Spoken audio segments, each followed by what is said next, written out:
आज हम लोग नंबर ऑफ ग्राम इक्विवेलेंट और नंबर ऑफ मोल्स में क्या रिलेशनशिप होता है, फिर हम लोग डिस्कस करेंगे मोलारिटी और नॉर्मेलिटी में क्या रिलेशनशिप होता है। इस दोनों रिलेशनशिप को डिस्कस करेंगे और नॉर्मेलिटी से रिलेटेड कुछ और क्वेश्चन को सॉल्व करेंगे। सबसे पहले हम लोग देखते हैं what is relationship between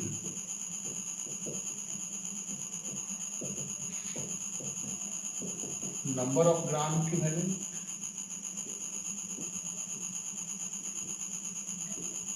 and number of mole.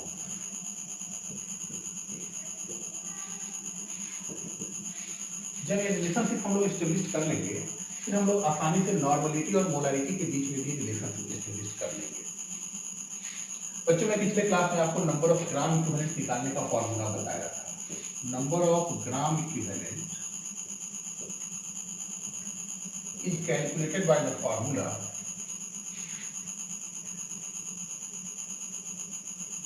given mass upon equivalent weight।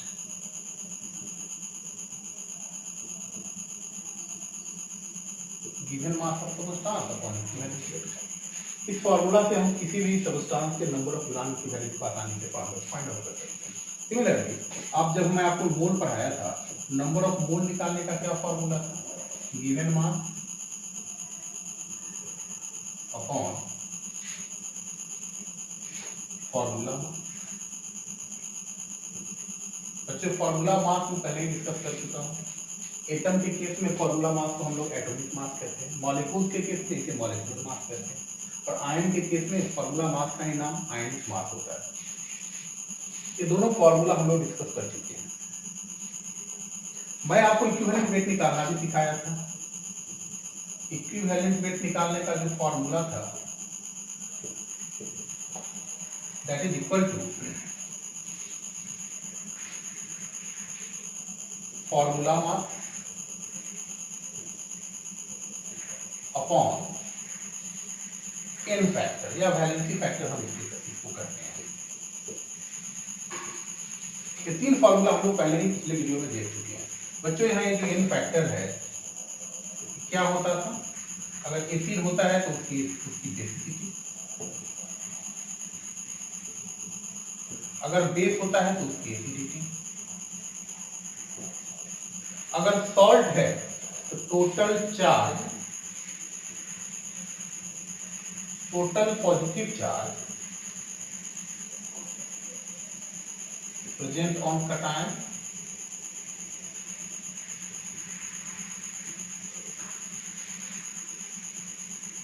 ये सारे इन फैक्टर्स होते हैं। बच्चों, ये तीनों फॉर्मूला जो आपके सामने है, अगर आप इन तीनों फॉर्मूला को कंपेयर करोगे, then you can easily establish the relationship between number of gram equivalent and number of mole। देखो बच्चों,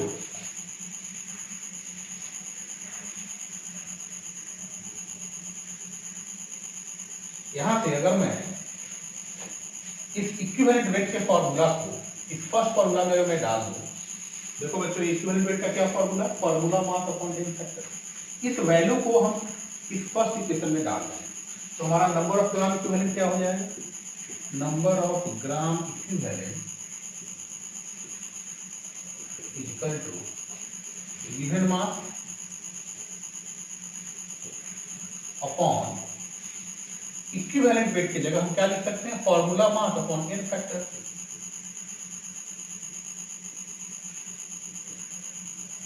एन फैक्टर।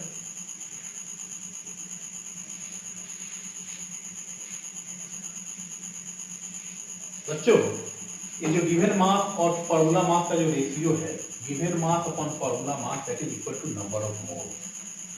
इसकी ये जो टर्म है, इसके जगह हम नंबर ऑफ मोल्स लिख सकते हैं। तो हमारा फॉर्मूला होगा number of gram equivalent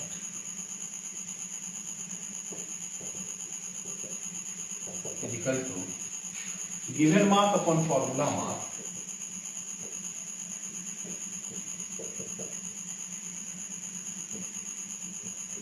into n factor बच्चों मैं आपको बता चुका हूँ given mass upon formula mass that is equal to number of mole. तो हम लिख सकते हैं number of gram equivalent equal to number of mole into n factor. बच्चों आप मोल को नंबर ऑफ ग्राम इक्विवेलेंट में चेंज कर सकते हैं अगर आपको सब्सटेंस का वैलेंसी फैक्टर n फैक्टर पता हो तो। दैट्स वेरी इंपॉर्टेंट रहेगा।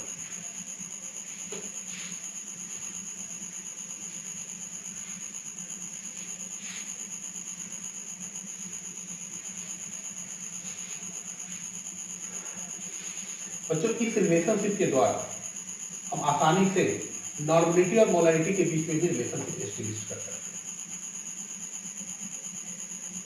बच्चों आप जानते हो ये जो इक्वेशन है, अगर इस इक्वेशन में मैं दोनों साइड में अगर वॉल्यूम से डिवाइड कर दूं, number of gram equivalent upon volume, volume of solution से डिवाइड कर रहे हैं, इधर भी हम डिवाइड कर रहे हैं number of mole upon volume of solution into n factor. देखो मैंने दोनों साइड में हमने वॉल्यूम ऑफ सॉल्यूशन से डिवाइड किया, ये कैंसिल हो जाएगा, फिर हमारा इक्वेशन आ जाएगा। आप ये फॉर्मूला पढ़ चुके हो, number of gram equivalent of solute upon volume of solution is called normality. इसी रेशियो को तो नॉर्मलिटी कहते हैं। Therefore normality is equal to number of moles upon volume of solution, that is known as molarity. Molarity into n factor। देखो बच्चों कितनी आसानी से रिलेशनशिप एस्टेब्लिश हो गया। अगर आपको मोलारिटी पता है किसी सॉल्यूशन का, then you can calculate the normality of the solution। अगर नॉर्मलिटी पता है तो आप मोलारिटी को फाइंड आउट कर सकते हैं। चलो इसे एक क्वेश्चन सुनाते हैं।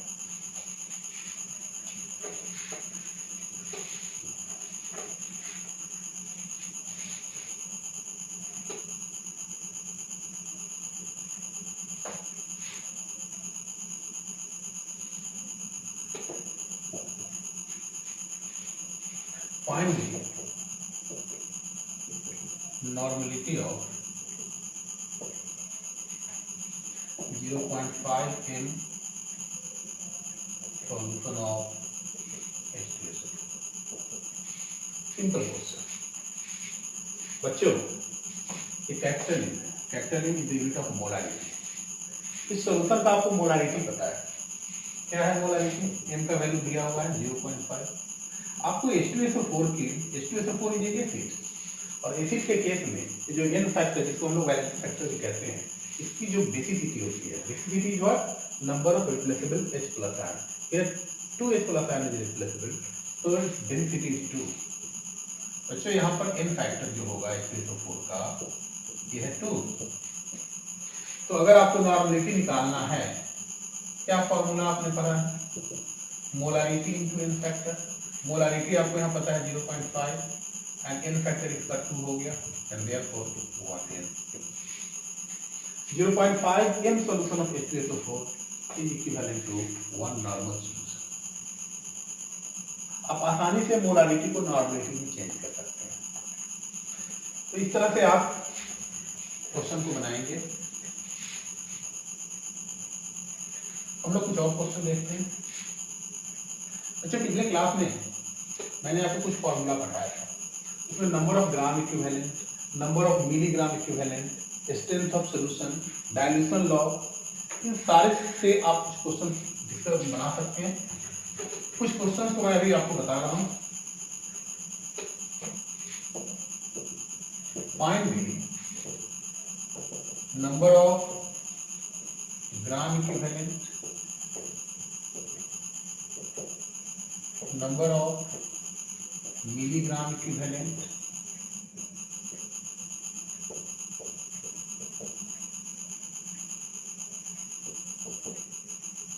of a solution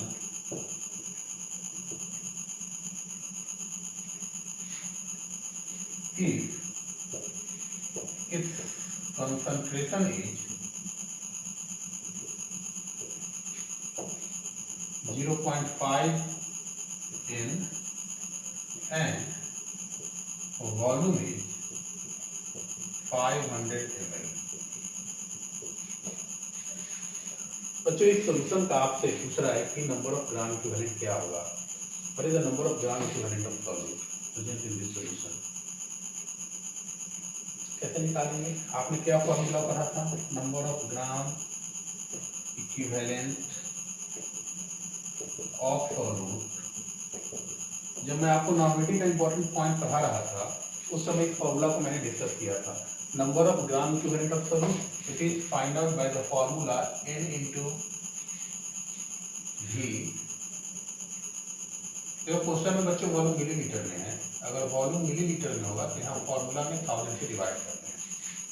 तो यहाँ पे आपको नॉर्मेलिटी क्वेश्चन में दिया हुआ है 0.5, वॉल्यूम आपको पता है 500 अपॉन 1000, आप इससे कैंसिल करो 0.25।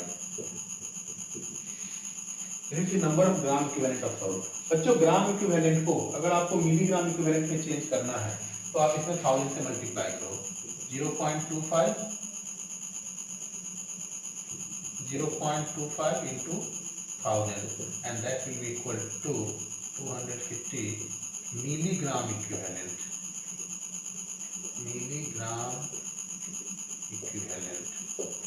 इस तरह से हम क्वेश्चन को सॉल्व कर सकते हैं। चलिए आप इसको नोट कर लीजिए।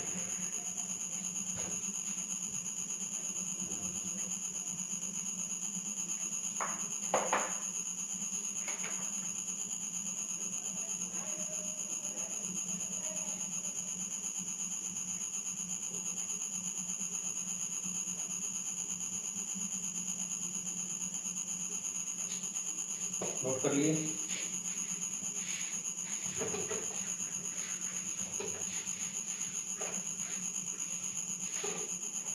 बच्चों पिछले क्लास में हमने नॉर्मेलिटी निकालने का, किसी मिक्सर का नॉर्मेलिटी निकालने का मैंने आपको एक फॉर्मूला बताया था और वो जो फॉर्मूला था उसमें सेम सब्सटेंस की बात हुई थी और डिफरेंट सब्सटेंस की बात हुई। अगर एसिड का मिक्सचर हो, बेस का मिक्सचर हो, एसिड बेस का मिक्सचर हो, तो सारे सब्सटेंस का नॉर्मेलिटी हम लोग कैसे फाइंड आउट करेंगे। जैसे इस क्वेश्चन को देखिए, ये n/10 if 100 cc of n/10 HCl, 100 cc of n/5 H2SO4 and 200 cc of n/2 HNO3 solution are mixed together. Find the normality of the mixture। इस क्वेश्चन को कैसे सॉल्व करेंगे हम लोग?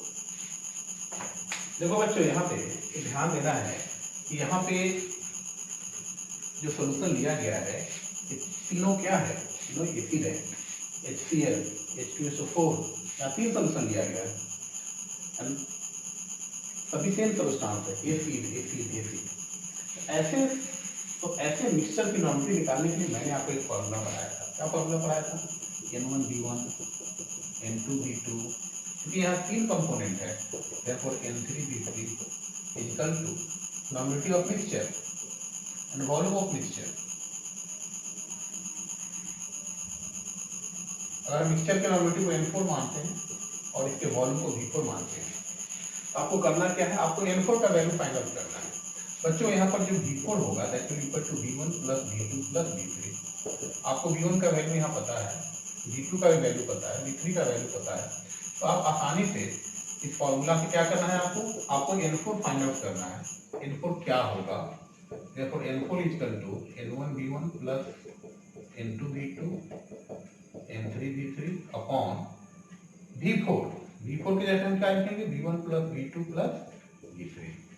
बच्चों यहाँ पे हमको N1 का वैल्यू पता है। N1 का वैल्यू क्या है?